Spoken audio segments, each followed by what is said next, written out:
मेरा घर काफ़ी महीनों से खाली पड़ा था, इसलिए कि वो एक पतली गली में था और यहाँ पर ज़्यादातर लोग आने को तैयार नहीं थे। लोग बड़ी गलियों में जाते, वहाँ का किराया भी ज़्यादा होता, पर लोग वहीं पर रहना पसंद करते थे। मेरा घर पतली गली में था, यहाँ पर ज़्यादातर गरीब लोग रहते थे और मैं इतना कम किराया लेना नहीं चाहता था। एक दिन मेरे घर के दरवाज़े पर दस्तक हुई। मैंने देखा सामने एक लड़का खड़ा था। लड़के की उम्र 20 से 22 साल की होगी। उसकी उम्र उसके चेहरे से मैच नहीं खा रही थी, बल्कि वो अपनी उम्र से कई गुना ज़्यादा का लग रहा था। उसके गले में एक कार्ड लटक रहा था और उसने सफ़ेद रंग का कोट पैंट पहना हुआ था। वो बड़ा ही खूबसूरत मालूम होता था, कद काठ भी अच्छा था। ऐसा मालूम पड़ता था कि वो किसी इंडस्ट्री में काम करता है। मानो तो वो बहुत ही ज़्यादा खूबसूरत भी लग रहा था, लेकिन इस वक्त वो अकेला खड़ा था और मैं अकेले लड़कों को या लड़कियों को कभी भी मकान किराए पर नहीं देता था। मैंने मकान किराए पर खाली है का इश्तिहार दे रखा था। उस लड़के को देखकर मैं समझ गया कि वो मेरा इश्तिहार पढ़कर आया है। जी बेटा बोलो, मेरे पूछने पर उसने बताया कि उसे ये मकान किराए के लिए चाहिए। आपको मेरे मकान का किराया मालूम है ना? पतली गली में इतना किराया कोई नहीं देगा। बहस करने में वक्त बर्बाद नहीं करूँगा। मैं 10,000 रुपये किराया लेता हूँ।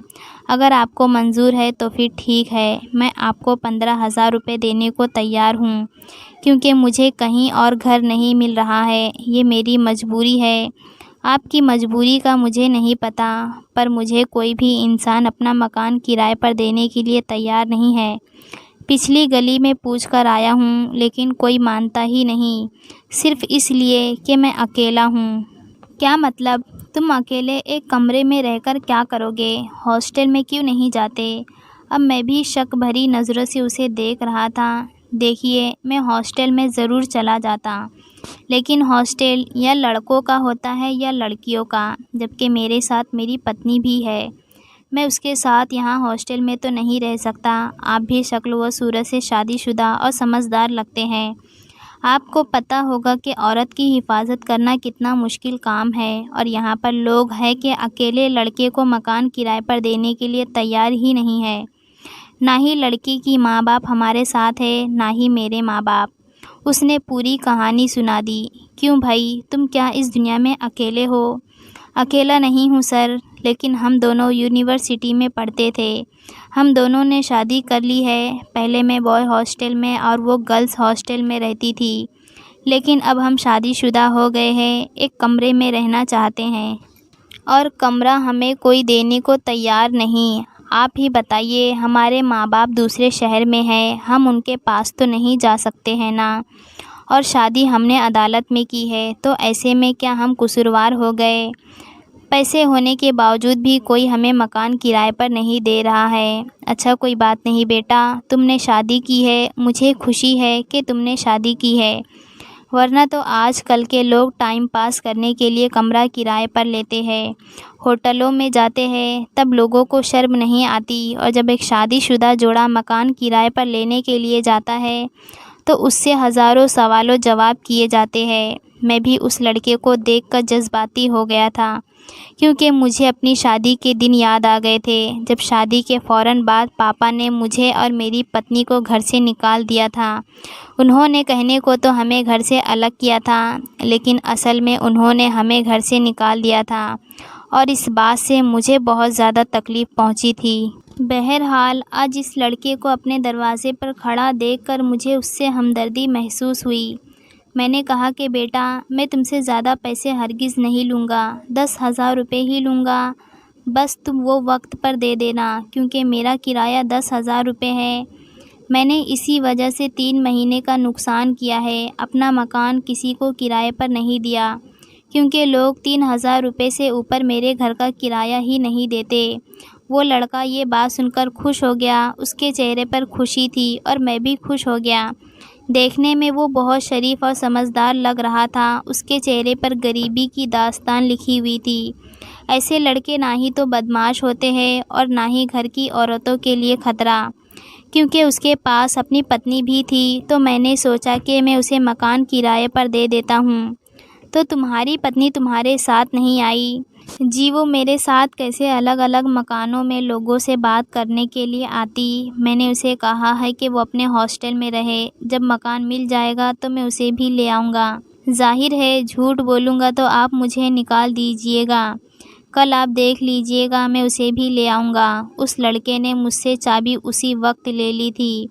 मैं अपनी पत्नी को खुशखबरी सुनाने के लिए जैसे ही कमरे की तरफ मुड़ा तो वो पहले ही वहाँ खड़ी थी। उसके चेहरे पर बहुत गुस्सा था, सारी बातें वो सुन चुकी थी। कार्तिक के पापा, आप बहुत बेवकूफ़ होते जा रहे हो। उम्र के साथ साथ आपकी अकल भी घटती जा रही है। मैंने सुना था कि आप तो बहुत अक्लमंद है, पर आपने इस लड़के को मकान की चाबी दे दी। अरे कल जब अपनी पत्नी को लेकर आता तब देते ना चाबी। इस तरह आपने चाबी दे दी, अब वो रात को आ जाए अपने किसी दोस्त यार के साथ तो क्या करेंगे हम। ऊपर से आपने उसे ये भी बता दिया है कि मैं भी अपनी पत्नी, बेटी और बेटे के साथ अकेला रहता हूँ, कोई है नहीं हमारा। हमने भी ऐसे शादी की थी। इस तरह क्या अजनबियों को अपने बारे में बताते हैं। अब पत्नी की डांट सुनकर मैं खामोश हो गया था, क्योंकि गलती मेरी थी और मैं समझ चुका था कि मुझे एक अजनबी के साथ इस तरह की बातें नहीं करनी चाहिए थी। बहरहाल अब जो हो गया था वो तो हो ही गया था। मैं तो कुछ नहीं कर सकता। जो बातें मेरे मुंह से निकल गई थी वो वापस तो नहीं आ सकती। खैर मैंने सोचा था कि वो कल ही आ जाएगा और ऐसा ही हुआ। सुबह के 10 बजे घर के बाहर एक गाड़ी ने हॉर्न दिया। मैं हैरान था कि उस लड़के के पास तो गाड़ी भी है, लेकिन गौर से देखा तो गाड़ी लड़की चला रही थी, लेकिन लड़की कोई मॉडर्न नहीं थी। उसने अपने चेहरे को मास्क से छुपा रखी थी। दोनों बहुत ही मासूम लग रहे थे और लड़की तो यकीनन अमीर माँ बाप की इकलौती औलाद होगी। उसके पास तकरीबन 10 से 12 लाख रुपए की गाड़ी थी और उस वक्त 10 से 12 लाख बहुत ज़्यादा होते थे। मैं उन्हें देखकर शक करने लगा और दिल में सोचने लगा कि अगर वो चाहते तो अपनी गाड़ी बेचकर मकान ले सकते थे। बहरहाल मैंने दरवाज़ा खोला, ये लोग गाड़ी अपनी अंदर ले आए। उस लड़के ने मुझसे कहा कि आज से मेरी पत्नी आपकी पत्नी की सहेली बनकर रहेगी, लेकिन फिर वो कुछ देर के लिए खामोश हो गया और अंदर चला गया। उसने अपनी पत्नी को कमरे के अंदर यूं बंद किया जैसे कि कोई वो खजाना हो और मैं उसे चोरी कर लूँगा। मुझे तो बड़ा अजीब लगा था। कल तो उसका रवैया इतना दोस्ताना था, जैसे वो मुझे अपनी पत्नी से भी मिलवाएगा, हमें अपनी मोहब्बत की कहानी सुनाएगा। लेकिन आज वो बिल्कुल अलग था। उसने कमरे के दरवाजे को बाहर से बंद कर दिया, जैसे मैं उसकी पत्नी को खा जाऊंगा। मुझे उसका रवैया बहुत ही बुरा लगा, लेकिन फिर सोचा क्या पता उसकी पत्नी ने मुझसे बात करने से मना कर दिया हो। ज़्यादातर पत्नियां पति को डांटती रहती है कि उनकी आदत होती है। बहरहाल मैं ऊपर आ गया। मेरी पत्नी ने कहा कि देख लो, उस लड़की ने तो तुमसे कोई बात भी नहीं की। मैं ऊपर से देख रही थी। मुझे ये लोग बहुत अजीब लग रहे हैं। तुम अभी से उनसे आधार कार्ड वगैरह की कॉपी ले लो। ऐसा ना हो कि कल को मोहल्ले में चोरी करके भाग गए या हमारे घर से ही कुछ ले लें तो हम कहाँ जाएंगे।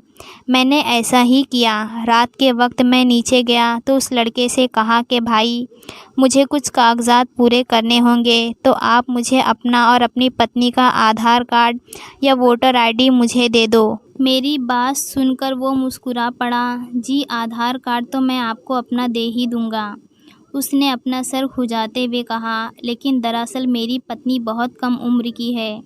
कम उम्र की है क्या मतलब? जी उसकी उम्र सिर्फ 20 साल है, लड़के ने मुस्कुराते हुए कहा था। 20 साल है? 18 साल में वोटर आईडी कार्ड बन ही जाता है। जी बिल्कुल बन जाता है, लेकिन अभी उसकी उम्र 20 साल हुई है तो उसने कभी वोटर आईडी कार्ड बनवाने का सोचा ही नहीं।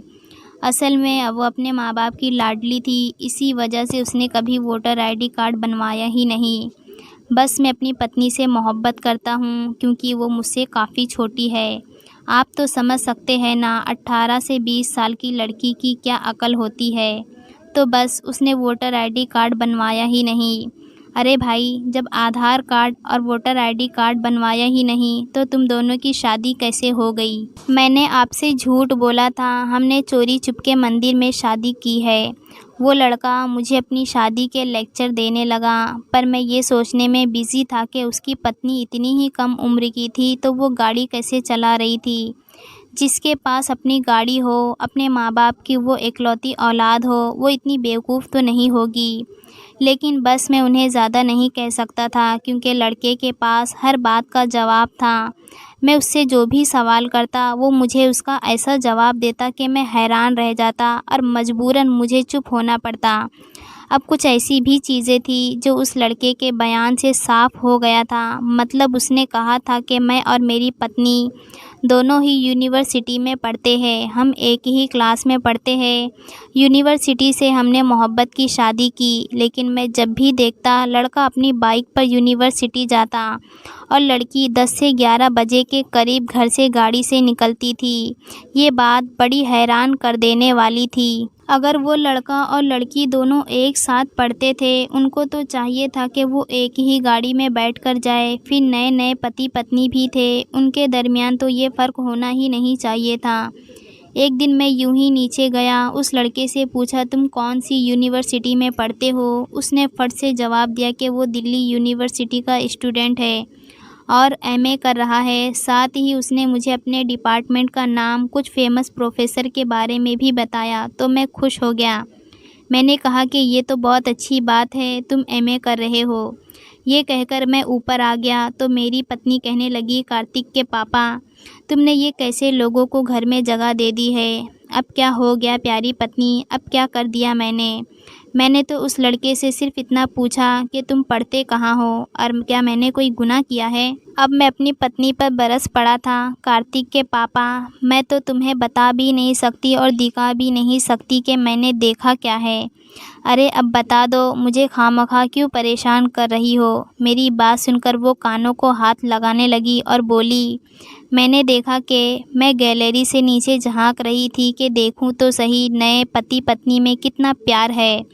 वो लड़की तो नहाकर निकली तो जैसे वो अंग्रेज़ लग रही थी। देखो मैं भी शादीशुदा हूँ, हमने भी बुरे दिन गुजारे हैं। एक साथ ज़्यादा से ज़्यादा लड़की सलवार सूट पहनती है तो दुपट्टा गले में डालती है, लेकिन ये तो कोई बहुत ही बेहया किस्म के लोग हैं। मुझे तो उस लड़की को देखकर औरत होते हुए शर्म आती है। ये किस किस्म की फिरंगी कपड़ों में घूम रही थी। कार्तिक के पापा, तुम सोच भी नहीं सकते, जैसे फिल्मों में लड़कियां समुंदर के किनारे छोटे छोटे कपड़े पहनकर फिरती है ना, उसकी पत्नी बिल्कुल वैसे कपड़े पहनती है। ये तो मैं रोज़ उसे ऐसा करते हुए देखती हूँ, एक दिन की बात नहीं है। कार्तिक के पापा, ये तो रोज़ ऐसे ही नहाकर निकलती है। और मान लो अगर कल को किसी और ने छत से नीचे झांककर उसे इस तरह छोटे कपड़ों में घूमते हुए देख लिया तो हमारा क्या होगा। लोग तो यही कहेंगे कि हमने किन लोगों को घर किराए पर दे दिया है। उसकी बात सुनकर मैं भी डर गया। फिर हंसते हुए बोला, कार्तिक की मम्मी, तुम लोगों की जासूसी ना किया करो। पति पत्नी का प्यार देखने की ज़रूरत तुम्हें क्यों आ पड़ी थी। तुम्हारे पास अपना पति नहीं है क्या। तुम्हारा बिल्कुल हक नहीं कि तुम उनकी गैलरी से नीचे झांक कर उनकी खबर लो और फिर तुम मसाले लगा लगा कर मुझे बताओ वो पति पत्नी है। लड़की बाहर मुंह ढककर चलती है, अगर घर में उसने कोई ऐसे छोटे मोटे कपड़े पहन भी लिए तो तुम्हें क्या हो रहा है। तुम खामखा उसकी सास ना बनो। मुझे तो लगता है कि तुम शादीशुदा लड़कियों को देखते ही तुम्हारा सास बनने को दिल करता है। मेरी बात सुनकर मेरी पत्नी भी हंस पड़ी। अरे ऐसी बात नहीं है, अब तुम मर्द होना, कहीं तुम्हारा उस पर दिल ना आ जाए, वरना मैं तुम्हें बताती कि वो कैसे कैसे घूमती है। खैर मैं उसे समझा दूंगी कि वो ऐसा ना करे, क्योंकि आस पास के लोग भी तो देख सकते हैं ना, इस तरह उसका नाम खराब हो जाएगा। हाँ तुम बिल्कुल ठीक कह रही हो, लेकिन मैं उसके पति से ये बात नहीं कर सकता, वरना वो सोचेगा कि शायद मैं भी तुम्हारी तरह नीचे झांक झांक कर देखता हूँ। लेकिन फिर मैं सोचने लगा कि मेरी पत्नी जो बात कह रही थी कि मोहल्ले वाले बातें बनाएंगे, तो वो बिल्कुल सही कह रही थी और ऐसा ही हुआ। ठीक 3 दिन के बाद मैं किराने की दुकान पर कुछ ज़रूरी सामान लेने गया तो मोहल्ले के कुणाल साहब ने मुझे रोक लिया। कुणाल साहब बहुत पढ़े लिखे आदमी थे और यहाँ पर तकरीबन 20 सालों से अपने माँ बाप के साथ रह रहे थे। कुणाल साहब की पत्नी डिवोर्स ले चुकी थी और उनकी 2 बच्चियाँ उनके साथ रहती थी। मुझे देखते ही वो मेरी तरफ आने लगे। अरे हर्ष, मुझे आपसे कोई ज़रूरी बात करनी थी। कुणाल साहब बहुत परेशान लग रहे थे। जी, जी बोलिए क्या बात है? वो दरअसल मुझे ये बात आपसे नहीं करनी थी। 2-4 और भी मोहल्ले के लोग हैं जो आपसे कुछ ज़रूरी बात करना चाहते हैं। आप बताइए कि अगर आप आज रात को फ्री हैं तो हमारे घर बैठक पर आ जाइएगा, सारी बात वहीं होगी। मैं दूसरे लोगों को भी खबर कर दूंगा जो आपसे मिलना और बात करना चाहते थे। कुणाल साहब, मैं कब से फेमस आदमी बन गया कि लोग मुझसे बात करना चाहते हैं। नहीं, ऐसी कोई बात नहीं, कुणाल साहब ने नागवारी से कहा। दरअसल आपने जिन लोगों को मकान किराए पर दिया है, हमें उनके बारे में कोई बात करनी है। मैंने कुणाल साहब को जवाब देना चाहा तो उन्होंने हाथ उठाकर मुझे रोक दिया। कहने लगे कि आप घर पर आइए, वहीं पर इस बारे में बात होगी। मैं परेशान हो गया, पत्नी की बातें याद आने लगी। यकीनन वो ठीक ही कहती थी। ज़रूर मोहल्ले में आस-पास किसी ने उस लड़की को छोटे कपड़े में घूमते हुए देख लिया होगा। क्या पता जो लड़की कमरे के अंदर ऐसे घूमती फिरती हो, आंगन में भी ऐसे ही घूमती होगी, तो औरतों ने भी ज़रूर नोट किया होगा। औरतों का तो काम ही दूसरों के घरों में झांकना और उनकी तरह तरह की खबरें लेना, फिर मसाले लगा लगा कर अपने पति को बताना। बस यही बातें थी जो मुझे डरा रही थी। मैंने सोचा कि मैं शाम को कुणाल साहब के पास जाने से पहले अपने किराएदार से ज़रूर बात करूँगा, लेकिन वो मुझे कहीं दिखा नहीं। शाम के 8 बजे मैं कुणाल साहब के घर चला गया। उनकी बैठक में गया तो वहाँ 3-4 और आदमी बैठे हुए थे और सबके चेहरे पर गुस्सा था, जिन्हें देखकर मैं डर गया। मुझे पता चल चुका था कि ये लोग बहुत गुस्से में हैं। मैंने कहा कि आप सब लोग मुझसे बहुत नाराज़ लग रहे हो, क्या बात है? क्या मैं आपके गुस्से की वजह जान सकता हूँ? देखो भाई, हम सब शरीफ लोग इस मोहल्ले में रहते हैं। अरे तुम्हारे घर में जो किराएदार आए हैं उनकी हरकतें ठीक नहीं है। किराएदार क्या, रंग बिरंगे लोग आते हैं रोज़ तुम्हारे घर में। ये कैसी बातें कर रहे हैं? मैं मकान मालिक हूँ, अपने किराएदारों पर यकीन रखता हूँ और नज़र भी रखता हूँ। वो तो सिर्फ पति पत्नी हैं जो एक साथ पता नहीं कब से रह रहे हैं।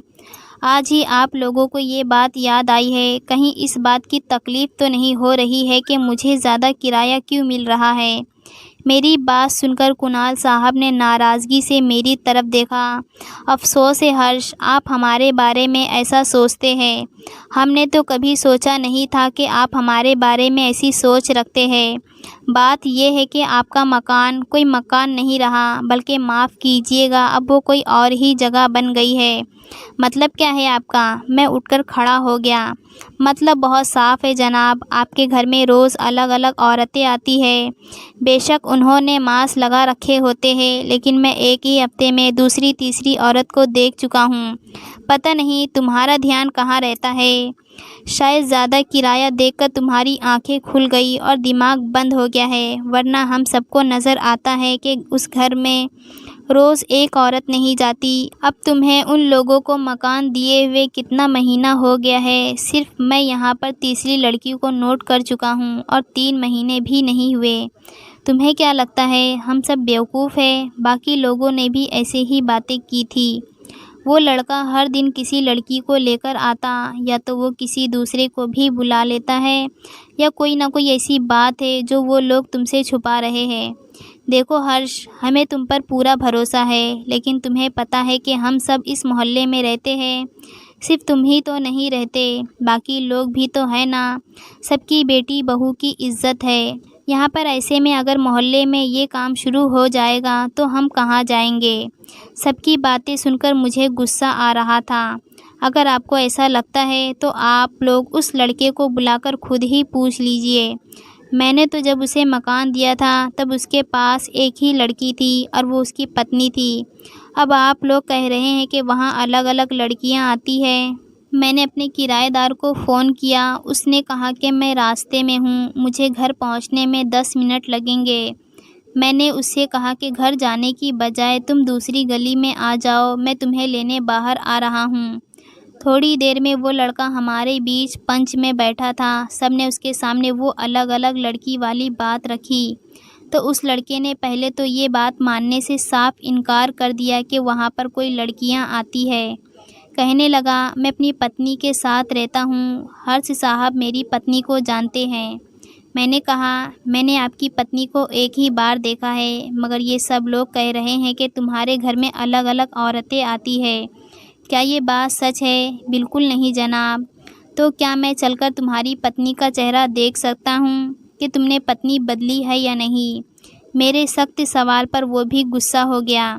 जनाब, आप कैसी बातें कर रहे हैं? मैं मानता हूँ कि मैं 3-4 लड़कियों को यहाँ पर लाया हूँ, पर मैं कोई गलत काम नहीं कर रहा हूँ। वो सब मेरे साथ शादी करके आती है। शादी करके रहना कोई गुनाह या बुरी बात तो नहीं। वैसे भी मैं अगर 4 औरतें भी रखूँ और चारों से शादी कर लूँ तो इसमें कोई हर्ज नहीं। मैं मोहल्ले में शरीफ आदमी हूँ। आप लोग खामखा सवाल करके मुझे परेशान कर रहे हैं। देखो, तुमने मुझसे कहा था कि एक ही लड़की है, अब तुम 3-4 के बारे में बातें कर रहे हो, जबकि इन लोगों का ख्याल है कि तुम हर महीने नई लड़की लेकर आते हो। लो भाई, तो इसमें क्या परेशानी है? वो सारी लड़कियां खुद आती है, अपनी मर्ज़ी से आती है। मैं किडनैप करके उन्हें नहीं लाता। पर मजनू जी, वो आती कहाँ से है ये बताओ, और हमें क्या भरोसा, क्या पता तुम किसी शरीफ आदमी की बेटी लेकर आते हो। कुणाल साहब ने कहा। नहीं सर जी, ऐसी बिल्कुल बात नहीं है। वो लड़कियां मेरे साथ शादी करके आती है। वो इस मोहल्ले की तो क्या, इस मुल्क की नहीं होती। वो तो बाहर से आती है, मुझसे शादी करती है, मेरे साथ खुशी खुशी रहती है। लो भाई, नई कहानी सुन लो। कुणाल साहब ने ताली बजाकर कहा कि बाहर से लड़कियां तुम्हारे साथ शादी करने के लिए ही क्यों आती है? हम तो इस बात को नहीं मान सकते। कोई भी लड़की इस तरह बेशर्म नहीं होती। तुम जो लड़कियां लेकर आते हो उनका चाल चलन ही अलग होता है। वो सब देखकर हमें पता चल जाता है कि वो कहाँ की है। या तुम अपनी पत्नी को यहाँ बुलाओ या फिर हमें साफ साफ बता दो कि तुम क्या कर रहे हो। इससे पहले कि वो लड़का इस बात से इनकार करता, मैंने अपनी पत्नी को फ़ोन करके कहा कि उस लड़के की पत्नी को लेकर यहाँ आओ। भले वो सामने से बात ना करे, पीछे रहकर बात करे, लेकिन वो लड़की आज हमारे सवालों का जवाब ज़रूर देगी। वो लड़की शायद खुद हमसे बात करना चाहती थी। तकरीबन 10 मिनट गुजरे थे कि वो लड़की उसी घर में दाखिल हुई। उसने मॉडर्न किस्म के कपड़े पहने हुए थे, बाल उसके सुनहरे रंग के थे, जिसे देखकर मालूम हो रहा था कि ये किसी बाहर मुल्क की है। उसने टूटी फूटी हिंदी में हमें बताना शुरू किया कि ये लड़का जो उसके साथ रहता है उसे धोखा देकर यहाँ लाया है। इसने कहा था कि वो शादी कर चुके हैं, लेकिन अब ये बच्चे की जिम्मेदारी उठाने से इनकार कर रहा है। बल्कि ये कहता है कि हर महीने मेरी जैसी लड़कियां उसके पीछे पागल होकर यहाँ तक आती है, और वो तब तक किसी लड़की से शादी नहीं करेगा जब तक वो खूब पैसा ना कमा ले। लड़की ने धमकी दी थी कि अगर यही सिलसिला चलता रहा तो मैं पुलिस में रिपोर्ट दर्ज करवा दूंगी और पुलिस को बुला लूँगी और उस लड़के को इतना पिटवाऊँगी कि याद रखेगा। हमने लड़के से बात की तो उसने कहा कि वो ये काम फेसबुक से लड़कियां फंसाने के लिए करता है। लड़कियों के साथ कुछ महीना रहता है और फिर उनका ऐसा दिल दुखाता है कि वो खुद ही भाग जाती है। मैं हैरान था कि इस 22-23 साल के लड़के में इतना हुनर कहाँ से आया कि ये फिरंगी लड़कियां फंसाकर यहाँ ला रहा है। हमसे तो आज तक एक पत्नी नहीं संभाली गई। इस लड़के के पास ना रुपये थे, ना खास शक्ल थी। आज तक मैंने बगैर शक्ल व सूरत के मर्द को किसी औरत के लिए इतना पागल होते हुए नहीं देखा। लेकिन एक औरत अपना सब कुछ एक मर्द की बातों में आकर कुर्बान कर देती है।